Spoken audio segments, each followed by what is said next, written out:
Hey guys, Morgan's Maintenance. Today's going to be a how-to video ultimately, but there's going to be a lot of different things packed into this. But it's going to be a how to install a mechanical keyless deadbolt. This is the MKD001Z by Elemake. And as a disclaimer, they did send me this lock for free. I did not purchase it, but I'm going to mark it paid promotion, even though they're not paying me to make this video, not paying me to say certain things about it, anything along those lines. They might also offer a discount code. If they do, I'll put that up here and in the description, but I won't know that until after I've already filmed the video as far as for me to tell you what it is or anything right now. But I actually needed one. So whenever they contacted me and asked me if I'd be willing to try it out and give them my thoughts, I thought sure, because the current keypad deadbolt that I have on my garage now has been malfunctioning, and it's malfunctioning the same exact way that I've always had an issue with those locks. It is a Schlage like this one, and I think that's how you say it. That's how I've always said it, except for this is a lever versus the one that I'm going to change out today is going to be a deadbolt. These lever ones have worked fine for me. I've installed hundreds of these. This is what the campus that I worked at for a long time uses these locks. But there were situations where we had to use the deadbolts, and I also put one on my garage here. And I've had the same issue with every single one of them when you install them on the outside. But again, I'll talk about that as well. So basically in this video, we're going to open this box, look at the features. While we're looking at the features, I'm going to tell you what I think the advantages of a mechanical deadbolt is versus a battery powered, and also the advantages of a battery powered versus a mechanical. We'll talk about those as we unbox it. Then I'm going to show you how to change the passcode on this Elemake. So if you're here and you need to do that, we'll talk about that. And then I'm going to basically swap out my Schlage with this Elemake, and then I'll show you what the problem is with that Schlage as well, so that if you temporarily want to fix it, although personally I feel like it is a temporary fix, I just think it's a flaw altogether. I'll show you that as well, but I'll put chapters in this video because there's all sorts of things we're going to talk about. So you might be here just wanting to know how to change the passcode, just not wanting to know how to install it. You might be wanting to know what's wrong with your Schlage lock. There'll be chapters down below for all these, but ultimately this video is going to be how to install this keyless mechanical deadbolt, and we'll go through the process of that.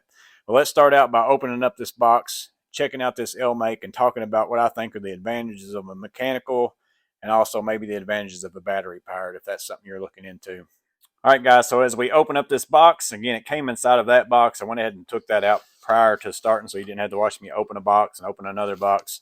But it's packaged really nice. It's a very nice lock. I think these run somewhere in the $80 range versus the Schlage is going to cost you up above $100. And I was pretty impressed with the quality of it. I've already opened it and kind of looked at it and read through the instructions and those kinds of things. You get your instructions, and again, this is a stainless steel keyless mechanical deadbolt.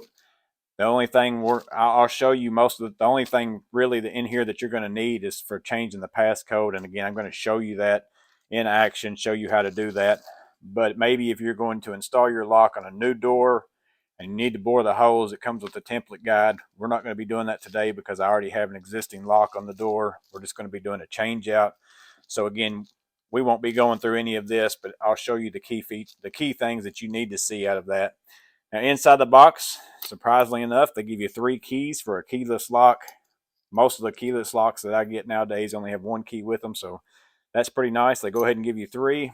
Hopefully, you'll never have to use these, but you may forget your code one day, and if it's the only way for you to get in, you need to put these somewhere because it's basically going to allow you to override that keypad lock to get yourself in. Now, here I've got a garage door, so the times that my lock has been malfunctioning on me and not working, I'm still able to get in, but you need to make sure you put these in a safe place, somewhere where you can find those if you need to get in at some point in time. Then you're going to have your latch, or for you to be able to put that on. We're going to swap that out. Just your standard lock stuff that you're going to get here. You get the back side of the knob that fits on the back. Again, it's pretty beefy. I like the feel of it. The weight of this lock is actually fairly surprising to me. I think it feels like it's pretty nice. Here's all your little install hardware, your plates, things like that.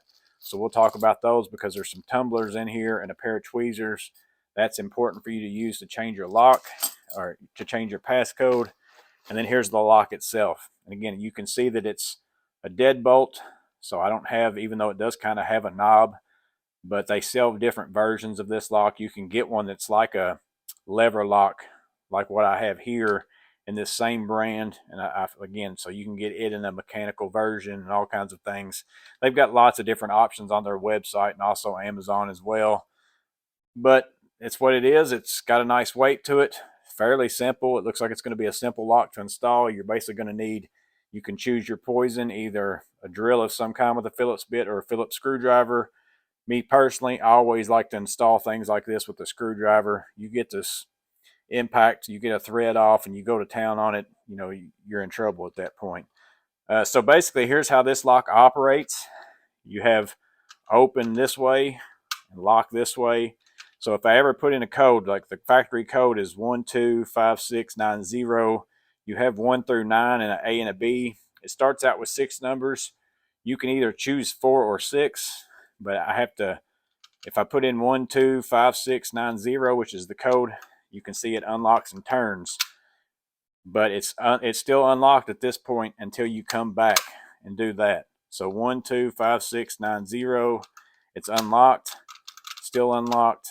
But if I reset it, it's that. Versus if I put in the wrong numbers, it's not going to do anything. So if you ever put in the wrong numbers and it's not doing anything, see, it's not doing nothing now, I can go back and put in 125690. It's still not going to unlock unless I pull it all the way back, reset that. Now I can do the 125690 and it's unlocked.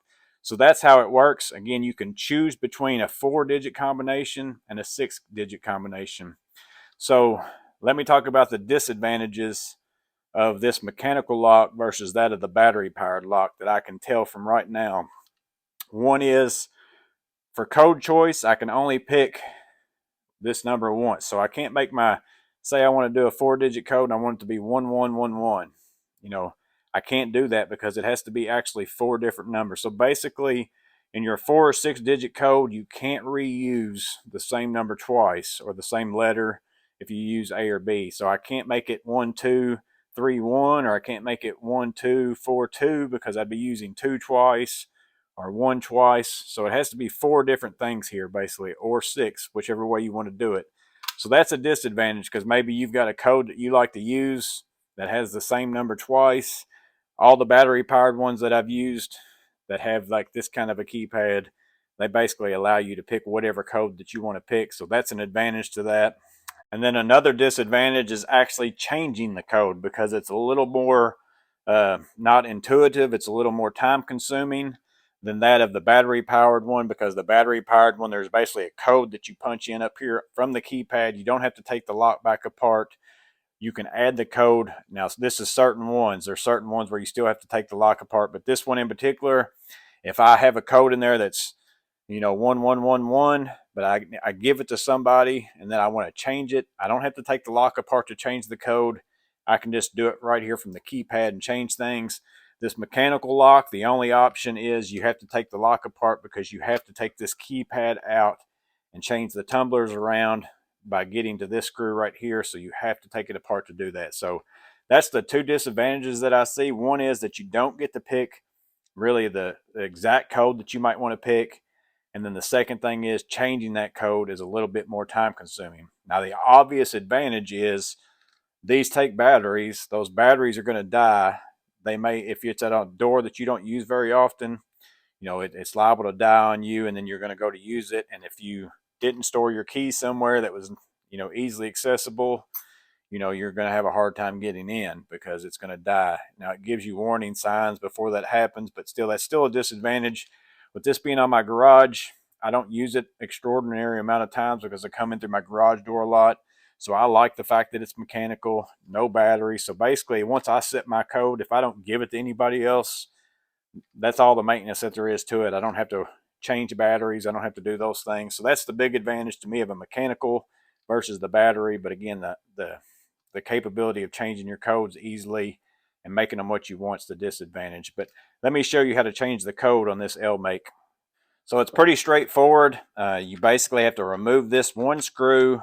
We'll pull the keypad off. That will access some tumblers, and I'll show you the difference and how we'll go about changing that. But the first thing, again, you got to do is remove this one screw here.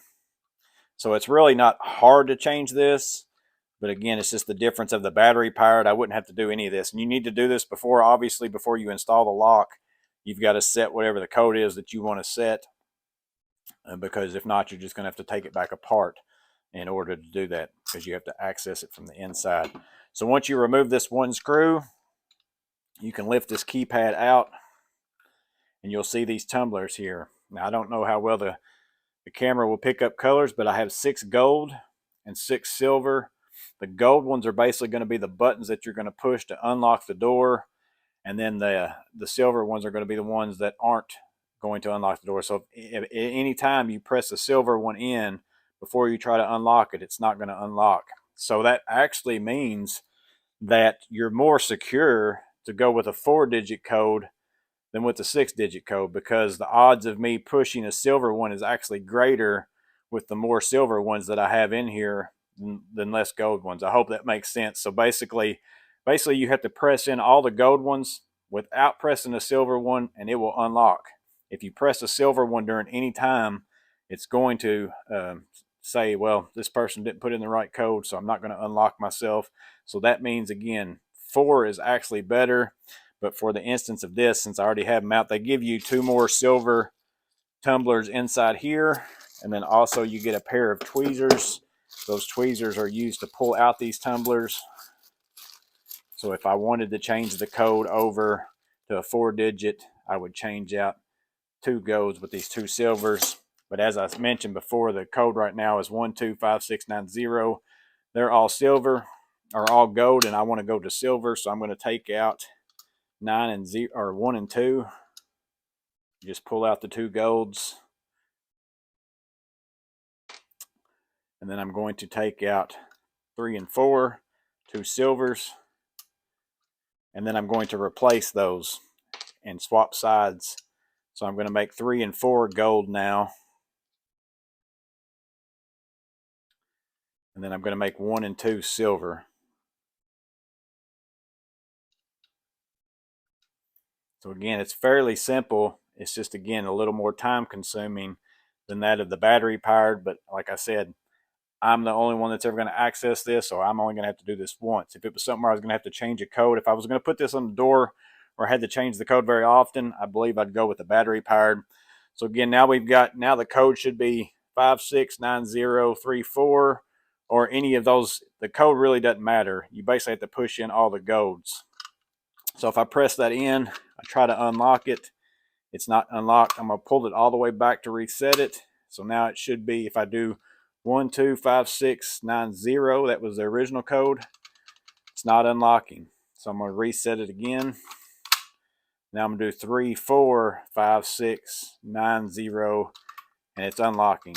And again, to lock it back and to reset it, we're going to go back to that lock mode. So that's how you change the passcode. Again, fairly simple, just a little more time consuming, mostly because you're going to have to get into the lock and change tumblers out and all those things. So we're going to put this screw back in. I'm going to go ahead and leave that code as the 345690 until we get it installed, and then I'll change it so that you don't know what my code is. When it's all said and done, I'll just have to take the lock back apart to do that. So let's go ahead and get my Schlage Lock off, and I'll show you what the problem is with that as I'm using it, and we'll get it changed out with this Elemake. All right, guys, so I currently have a Schlage keypad deadbolt with a passage knob. That way I get the security of a deadbolt. I don't have to have 2 keys, though, to get in and out. I can just use a keypad.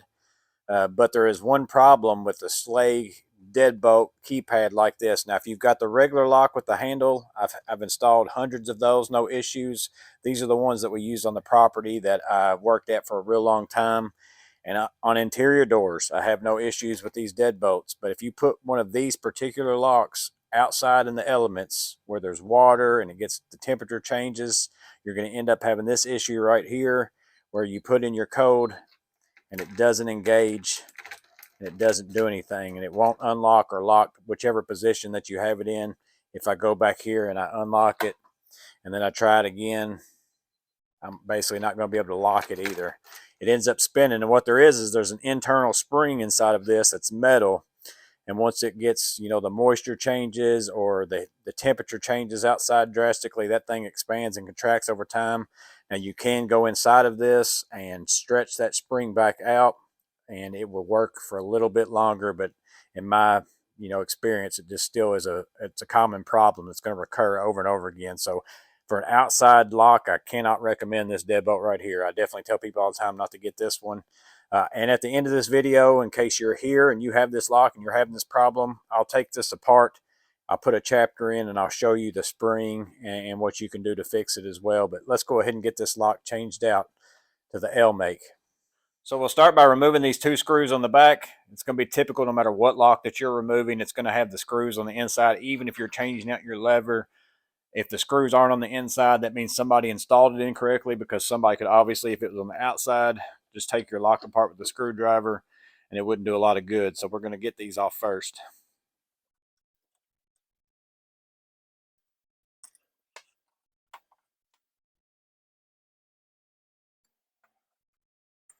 That's going to remove the cover, allow me to access 2 more screws that are internal inside of this lock so I can get this back plate off. But before I do that, I'm going to remove this battery, get that unplugged.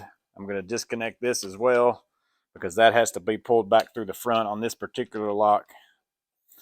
And again, you're probably, if you're putting one of these locks in, you're not going to be removing one of these. Maybe you're just removing a regular deadbolt. You're pretty much going to take out the 2 screws, and that's going to be it. There's some extra steps in this because the existing one is a keypad as well.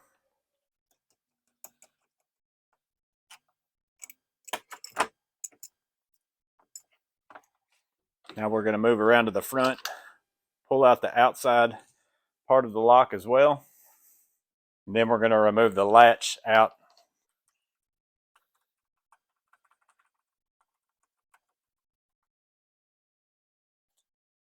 And again, this would be faster with a drill or an impact, but I just like to use a screwdriver on things where I don't have a lot of threads going in, and if the threads mess up the hole or the threads themselves get messed up, it's really a one shot in this, unless you want to go get some toothpicks and fix your holes or whatever it might be. So next we're going to install the latch. These go down. It doesn't say that on here. And a lot of your brands are going to say top somewhere on them. So if you've got another lock and it says top, make sure that goes up. This one actually says it in the instructions, or it has a picture with these going down. Now you can adjust your back set. So if your hole is existing and you've got a 2 3/4 or 2 3/8 back set, you can just twist this. That adjusts the depth of how far this goes in and out of your door. Then you just push this in. Holes go down. I almost put that in backwards. We're going to get that put in there, get that screwed into place. I'm going to reuse the 2 screws that actually was on my existing lock, because I know that it's the same hole that they came out of and it's the same finish, so I'm going to reuse those.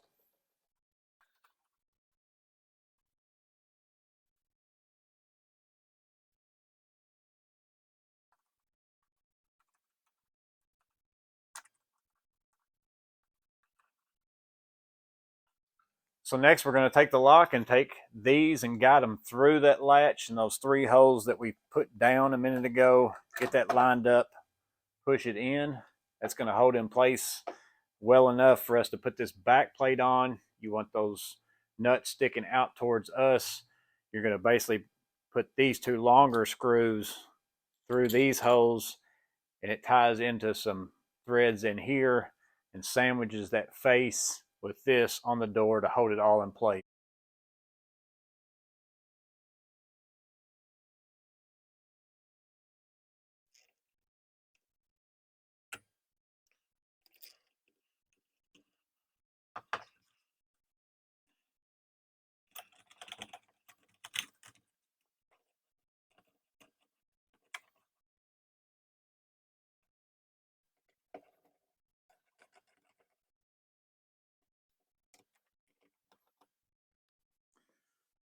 So the last thing we got to do is put the back on. You need to have this in the horizontal position because it's a rectangle. It will only fit on this shaft one way. But if you put it on there, it's hard to get to your screw holes because of the handle being in the way. So what you want to do is turn the knob, go ahead and extend that lock out, and then we can have access to these holes a little bit better to get the screw started. and then we'll tighten them up. But you want to go ahead and start both screws so you know you got it lined up correctly.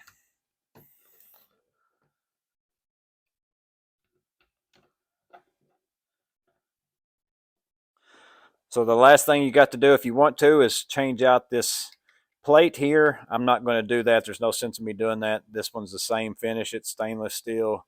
And I've even got a beefier one that's back in behind that. I'm just going to leave my existing one on there. But if you're installing it new, you'd need to put this on, put that in place. But now I have my keypad on. You can see I'm locked right now. So I'm going to pull it back and reset it. And now we're going to put in that code that I put in. That's 345690. And now I can unlock it. And so it's going to stay unlocked until I go back and I click it back this way, and it locks itself back. So it doesn't lock itself, which the keypad deadbolt that I had on here previously also didn't either. You still had to manually lock it. The only kind I've ever used that locked themselves automatically have been typically the kind that you replace the levers, but they do have deadbolts to do that if that's something that you need.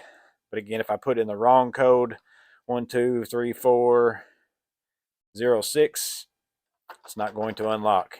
And then even if I go back now and put in the right code, it's not going to unlock until I reset it.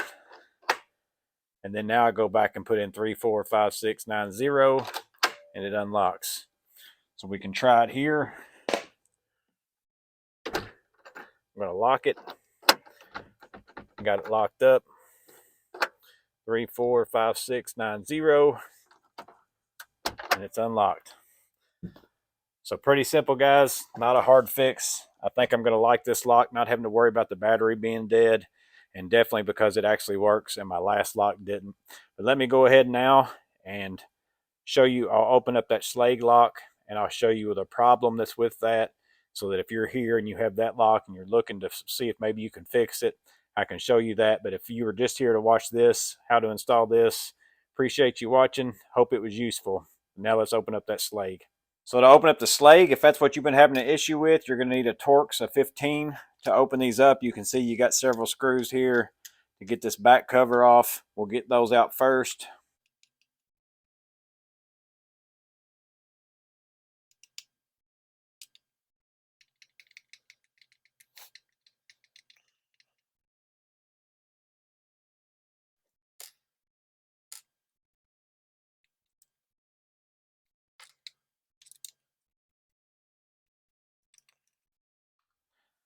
So it's a total of 6 screws.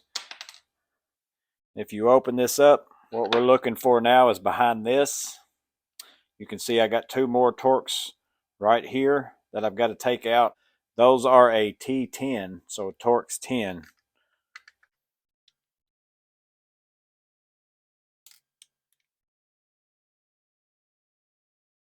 So now once we pull this cover off, you can start to see the internals and how this lock works. You have your keypad up here. You can see the numbers. So as you press your code in, you have this little pin over here that actuates and kind of pulls this up and down.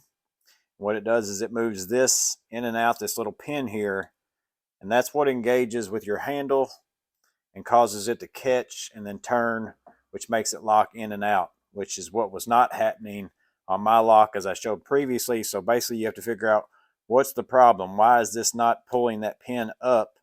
Why is this not allowing that to happen? I told you that there's a spring inside that is the real reason behind it. And though there is a spring right here, that's not the spring that I'm talking about. If we pull this out and then remove this plastic cover here, you'll see there's a spring back in behind this, and that's what pulls this up and down. There's a small tab inside of there that sets inside that spring, and that's what catches whenever that pulls and causes it to spring back down. That's ultimately what that spring does, is pull it back down, but it's also what catches that tab and pulls it up. And you can see I don't have a gap right here right now. So ultimately what you have to do is move this, because that string has stretched, and what you want is a gap between here and there. And you got to kind of move it, but there's a fine line. You don't want to have too big of a gap, because too big of a gap will cause your pin to be engaged all the time. So you kind of want to make there be a gap right there. Put this pin back in, and now my post is not sticking out right there, so that's good. That's what you want. and now it should hopefully pull it up enough whenever it actually pulls that it will engage that pin. Now again, as I say this, I've done this before and it's worked for 6 months on some locks whenever I've done it, and then some locks I went and put the code in once and it worked, and then the second time I put the code in it didn't work. It's basically a design flaw.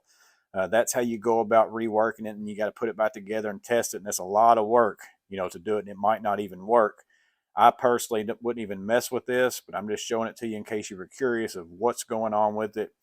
Those locks aren't set up the same way. The keyed ones or the lever kind, I have had no issues with those, and I've had no issues with these if you put them on an interior door. It's whenever you put them on the exterior door, I don't know if it's the temperature changes, all the things that go along with that mess with this spring over time, and it ends up stretching itself out and it causes this issue. But I would not purchase this lock. I would not fix this lock. I do the same thing with yours that I'm about to do with this one, and this is about to go into the trash, and I'm going to use a different lock. So ultimately, that's how you fix it, or that's how you temporarily fix it, but I would replace it. I'm glad that I got a mechanical lock. I never had really had one before, but I like the idea of not having to mess with batteries in my situation because it's a lock that is only for me. So once I have a code set in it, I'm not going to change it over and over again. Again, if you were wanting to put a lock somewhere, maybe it's an office space, and you give out a code to a lot of people, and then you know somebody gets fired and you got to change it, and somebody leaves, you got to change it. If I was going to be working somewhere where putting this lock somewhere where I needed to change a code pretty often, I would probably go with a battery one that's programmable from the outside, so you don't have to take that lock off every time to do that.